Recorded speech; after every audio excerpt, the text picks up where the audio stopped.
bilowga filimka waxaan arkaynaa gabar sagaal jir ah Stephanie taasoo sabab jirtay awgeed waalidiinteeda kaligeed guriga uga tageen. gabadhana waxay ahayd mid samaysata wax walba ay u baahan tahay, sidoo kalena saaxiibka kaliya ay haysatay ayaa ahaa bombalaheeda. Stephanie nolol maalmeedkeeda wuxuu ahaa inay cartoons daawato, piano ay ciyaarto, samaysatana waxyaabo macmacaan ah, sidoo kalena ay waqti la qaadato bombalaheeda. maalin Stephanie oo TV-ga daaratay kanaalada wararka ayaa sheegaya musiibo ku baahday dunida inteeda kale. musiibadan ayaana ahayd awoodi qarsoodi ah kuwaasoo burbur baahsan u geystay wadamo kala duwan. sidoo kalena waxaa la sheegayaa in dadka isku karantiilaan guryahooda ayna ka soo bixin inta ay ka hagaagayso, balse arintan Stephanie kama aysan helin. taal ajligeedana wararka iska bedelaysa iyadoo kartooniskeeda geysanaysa, maadaama ay 9 sano jirtayna dhammaan guriga waxay ka dhigtay mid isku qasan. si kastaba ha ahaatee gabadhan waxay ahayd mid ku faraxsan kali ahaanshiyaha iyadoo aysan la joogin waalidiinteeda. intaas kadibna iyadoo cabitaan samaysanaysa waxay maqlaysaa cod argagax leh. cabsi awgeedna gabadhan waxay u soo cararaysaa halka uu ka imaaday, kaliyana waxay arkaysaa kubad soo dhacaysa sida in qof uu doonayo inuu la ciyaaro ayada. intaas kadibna iyadoo aan ogeyn qofka ama qofta ay tahay, Stephanie waxay bilaabaysaa inay ku qeyliso. intaa kadibna waxay ku soo laabanaysaa jikada. nasiib xumana waxay ku istaagaysaa dhaladii hore uga jabtay mid ka mid ah, tanina waxay ku sababaysaa xanuun iyo inay qeyliso maadaama aysan jirin qof daryeela ayada. durbadiiba waxay u soo cararaysaa dabaqada sare. intaa kadibna waxay raadinaysaa bandage meel saarna. intaas kadib haweenkiina Stephanie waxay diyaarinaysaa cunto 4 qof loogu talagalay. 2 waxay ahayd waalidiinteeda, halka 2 kalena u diyaarisay walaalkeeda iyo ayada. walle sheekadan waali waaye. intaas kadibna ilkaha ayay cadaysanaysaa iyadoona intaa kadib hurdaysaa kadib markii ay sheeko u akhrisay bombalaheeda. subaxdii xigtayna Stephanie bombalaheeda ay fadhiga dhigaysaa iyagoona intaa kadib ciyaaraya dhuudhuumasho. intaas kadibna waxay galaysaa qol aad u yara iyadoona halkaa isku qarinaysaa, halkaasna iyadoo akhrinaysaa book album sawiro ah. Stephanie waxay maqlaysaa noole aad u halis badan codkiisa kaasoona ka imaanaya banaanka guriga. durbadiina Stephanie waxay bilaabaysaa inay afka iska qabato si aan loo maqlin codkeeda. intaas kadibna noolaan halista badan wuu baxayaa kadib markii uu qof waayay. xoogaa kadibna Stephanie daaqada ay ka eegaysaa noolaha, balse waxba kama arkayso daaqada. intaas kadibna waxay bilaabaysaa inay u sheegto bombalaheeda in noolahan uusan jeclayn hadalka, taalaajligeedana laga doonayo inay aamusaan mar walba uu imaado. marka la gaaray galabtana Stephanie si lama filaan ahna waxay arkaysaa bakeelaheeda Mr. Hopper. bakeelaheedana wuxuu u muuqday mid ka soo baxsaday halkii ay ku xirtay. intaas kadibna Stephanie waxay isla markiiba u cararaysaa gudaha iyadoona intaa kadib bilaabaysa inay u diyaariso cunto bakeelaha. markay u soo diyaarisayna Stephanie waxay isku dayaysaa inay bakeelaha cuntada ku sasirto kadibna ay xirto. si kastaba ha ahaatee bakeelahan wuu ku fahmayaa isagoona intaa kadib cararaya. intaas kadibna habeenkii Stephanie iyadoo ilkaha cadaysanaysa korontada ayaa si lama filaan ah u baxaysa. iyadana waxay intaa kadib u cararaysaa qolkii walaalkeeda Powell uu ku jiray. gacanta walaalkeedana wuxuu u muuqday mid geeriyooday. si kastaba ha ahaatee marka Stephanie caawinaad ka codsatay walaalkeeda, Powell jirkiisa isagoo dhintay wuxuu u muuqanayaa mid dhaqdhaqaaq sameynaya.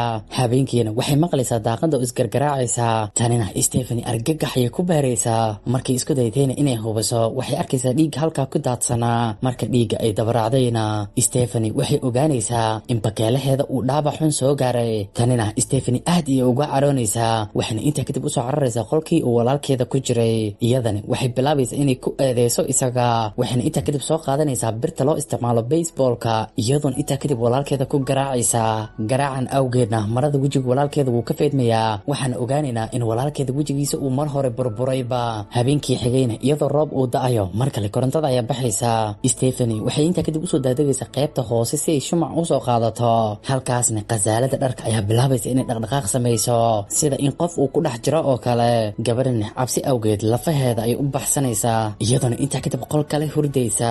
inta lagu jirayna habeenkii Stephanie waxay maqlaysaa cod albaabka la furayo. markay soo kacdayna si ay u hubayso waxay arkaysaa biyo ku daadsanaa dhulka.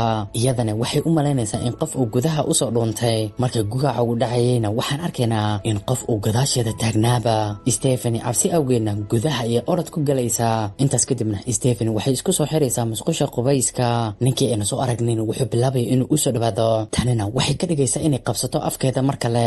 balse waxaa la yaab noqonaysaa in dadka soo gal ay yihiinba waalidiinteeda Eric iyo Jane. labadoodana haatan dib ayay ugu soo laabteen gabadhooda. tani awgeedna gabadhan yar waxay dib ula midoweysaa waalidiinteeda. habeenkaasna way isla seexanayaan saddexdooda. subaxdii xigtayna Jane dharka isaga horbedelaysaa gabadheeda, balse waxay u malaynaysaa in gabadheeda ay hurdayso si kastaba ha ahaatee waxay ahayd mid qaldan Stephenina waxay arkaysaa dhaawacyo ka muuqday caloosha hooyadeeda tanina Stephen waxay ka dhigaysaa mid ay aad u la yaabto intaas kadibna waxay arkaysaa aabaheeda oo alwaxyo raraya isagana wuxuu u muuqday inuu difaac banaanka guriga uga sameynayo wuxuuna u sheegayaa gabadhiisa in tani uu u sameynayo si ay uga hortagaan noolayaasha guriga soo weeraraya Stephen markii inta aragtayna waxay u cararaysaa qolka walaalkeeda oo ku jiray balse way ka weynaysaa meydkiisa durbadiina iyadoo aan qof ogeysiinin banaanka ay ka raadinaysaa walaalkeeda nasiib xumana waxay ogaanaysaa in waalidiinteeda ay duugeenba Powell Stephen xanaaq awgiisna waxay bilaabaysaa inay qodo godka balse isla xiligaasba waalidiinteeda ayaa u wacaya marka ay soo laabatayna hooyadeeda Jane ayaa u sheegaysaa in marnaba aysan banaanka aadin ayada gabadhan yarna way ka aqbalaysaa dalabkeeda balse waxay u muuqatay inay dalbanayso in la soo celiyo walaalkeeda subaxdii xigtayna iyagoo quraacanaya Stephen waxay weydiinaysaa hooyadeeda sababtay uga tageen ayada Jane waxay ugu jawaabaysaa inay u maleeyaanba in Stephen uu cunayba noolayaasha markay ay hadalka maqashayna gabadhan waxay u sheegaysaa waalidiinteeda in noolayaashaas ay soo weerarayaan mar walba ay hadlaan marka la gaarayna habeenkii waxaan arkaynaa in meydka Powell uu mar kale guriga yaalo iyadoona daaqada ay kasoo gelisay awood qarsoodi ah Stephen waalidiinteedana tani argagax ay ku beeraysaa maadaama ay mar hore soo duugeenba jirka Powell si kastaba ha ahaatee Stephen dhankeeda arrintan waxay ka ahayd mid iska caadi ah inta lagu jiray nacashada waxay weydiinaysaa aabaheeda in noolayaashii halista badnaa ay soo celiyeen walaalkeeda Powell isagana wuu u xaqiijinayaa arrintaas sidoo kalena wuxuu u sheegayaa in noolahan uu mar walba raadinayo ayada sida awgeedna ay taxadar badan samayso muuqaalka xiga Stephen waxay soo galaysaa qolka hooyadeeda halkaasna waxay ku arkaysaa qoraalo kala duwan oo aad u badan qoraaladan waxaa ka mid ah gabar ayada oo kale oo burbur baahsan geysanaysa intaas kadibna waxay ogaanaysaa in hooyadeeda ay baranayso qaliinada lagu sameeyo maskaxda inta ay fiirinaysayna booga Jane ayaa u soo cararaysa qolkeeda tani awgeedna Stephen miis hoostiisa ay ku dhuumanaysaa marka Jane ay soo gashayna waxay dareemaysaa in gabadheeda ay ogaatayba waxa ay baranayso tanina Jane aad ay uga xumaanaysaa intaas kadibna Stephen oo musqusha isaga baashaalaysa aabaheeda ayaa ugu soo galaya isagana wuxuu u sheegayaa in noolaha soo weeraray uusan ahayn noolo banaanka ka imaaday balse uu yahay noolo ayada ku dhex nool kaasoo ka dhasha xanaaqeeda sidaas awgeedna waxaa laga doonayaa inay kontaroosho nafteeda sidoo kalena ay isku daydo in mar walba ay si positive ah u fikirto durbadiina Stephen way ku raacaysaa hadalkiisa balse waxay weydiinaysaa aabaheeda sababta uu muddo dheer uga maqnaa ayada hadalkanna wuxuu bedelayaa dareenka aabaheeda wuxuuna u sheegayaa gabadhiisa in isaga uu walwal badan galay uuna mar walba ka murugaysanaa sidii uu u badbaadin lahaa gabadhiisa habeenkiina Stephen waxay maqlaysaa waalidiinteeda oo ka hadlaya sidii ay u maamuli lahaayeen ayada Eric dhankiisana wuxuu ka aaminsanaa in ayada ismaamuli karto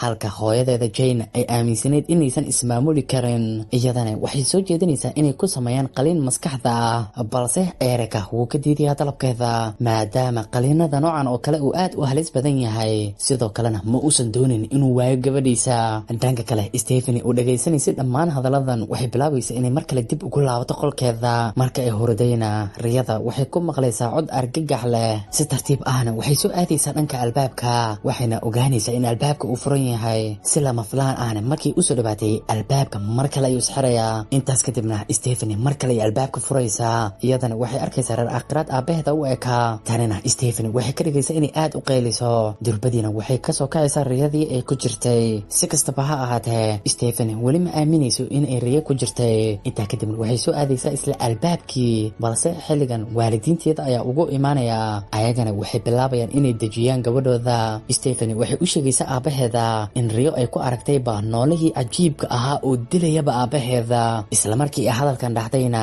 albaabka ayaa bilaabay inuu kaligiisa isfuro sidoo kalena awood qarsoodi ah ayaa Powell jirkiisa mar kale dibadda u saaraysa markii inta arkeenna Jane iyo gabadheeda meel ay isku qarinayaan xogaa kadibna markii ay wax walba dageen Jane waxay bilaabaysaa inay mar kale dibadda u soo baxdo balse iyadana waxay dareemaysaa awoodda qarsoodiga ah durbadiina markii gabadheeda ay ka codsatay inay israacaan awoodda qarsoodiga ah ayaa kala tuuraysa hooyadeeda argagax awgeedna Stephen iyada iyo bombalaheeda daaqada ay ka boodayaan nasiib xumane iyada dhaabac xun ayaa soo gaaraya si kastaba ha ahaatee way sii soconaysaa iyadoona inta kadib isku dayaysa inay jaranjaro sii fuusho ku salaaba guriga waalidiinteeda waxay isku dayayaan inay joojiyaan ayada balse way ku guuldaraysanayaan nasiib wanaagne Jane u adeegsanaysa awoodadii ugu dambeysay waxay soo jiidaysaa gabadheeda marka ay dhulka ku dhaceenna noole aan la arkayn ayaa soo weeraraya labadooda Jane markii u sheegtay in gabadheeda inay isdejiso, Stephanie ma qaadanayso hadalkeeda. Tani awgeedna Jane waxay ku qasbanaanaysaa in mara suuxdin ah ay sanka ka saarto gabadheeda. Intaas kadibna noolihii weerarka ku hayay waa la weynayaa, wax walbana way degayaan. Intaas kadibna waxaan ogaanaynaa in noolihii halista badnaa ay Stephanie naftirkeeda tahayba, sidoo kalena awoodda qarsoodiga ah ay ka imaanayaan ayada. Subaxdii xigtayna Stephanie waxay ka raaligelinaysaa waalidiinteeda ka bixitaankii ay ka baxday guriga. Intaas kadibna marka waalidiinteeda ay ka aqbaleenna, Erica waxay u sheegaya gabadheeda in noolo uu ku dhex nool yahay ayada, sidoo kalena awoodda qarsoodiga ah ka imaanayaan ayada. Intaas kadibna Erica wuxuu bilaabaya inuu weydiiyo waxa ay ku samaysay walaalkeeda Powell. waxaan inta kadib shaaca ka qaadaysaa qaabka uu dhintay walaalkeeda. Muuqaalka ayaan inta kadib gadaal isku jaraya, waxaan arkaynaa Powell oo ku jeesjeesaya walaashiisa. Tanina ay sababtay in Stephanie ay u adeegsato awoodeeda qarsoodiga ah ayna ku dishay sida walaalkeeda. Stephanie markii warbixintaas u sheegtayna, waalidiinteeda waxay ku durayaan cirbad dejinaysa xaaladeeda. Intaas kadibna waalidiinteeda Stephanie waxay u qaadayaan qolka qaliinka, iyagoona xilligan rabay inay maskaxdeeda qaliin ku sameeyaan si ay awoodaha ku dhex nool ay uga saaraan. Eric wuxuu isku dayayaa in xaaskiisa uu ka joojiyo ficilkan, balse Jane way ku adkaysanaysaa qaliinkan. Balse nasiib xumo, inta aysan qaliinka ku dhaqaaqin, gabadhan awoodda badan miirkeeda ayaa u soo laabanaya, iyadoona durbadiiba baabi'inaysa qolkii ay ku jireen. Muuqaalka xiga, Erica wuxuu daawanaya wararka ayaana sheegaya in qaliimada lagu sameeyay carruurta awoodda leh ay ahaayeenba mid qaldan, maadaama carruurtan ay baabi'iyeenba dadkii qaliinka ku sameynayay. sidoo kalena inta lagu jiray qaliimadan waxaa la dilay dhaqaatiir aad u fara badan. sida keliya ee carruurtan awoodda leh looga badbaadi karin waxay tahay in dhammaantooda hal meel lagu mideeyo. tanina ay sababaysa inay yaraato dhibaatooyinka. marka la gaarayna subaxdii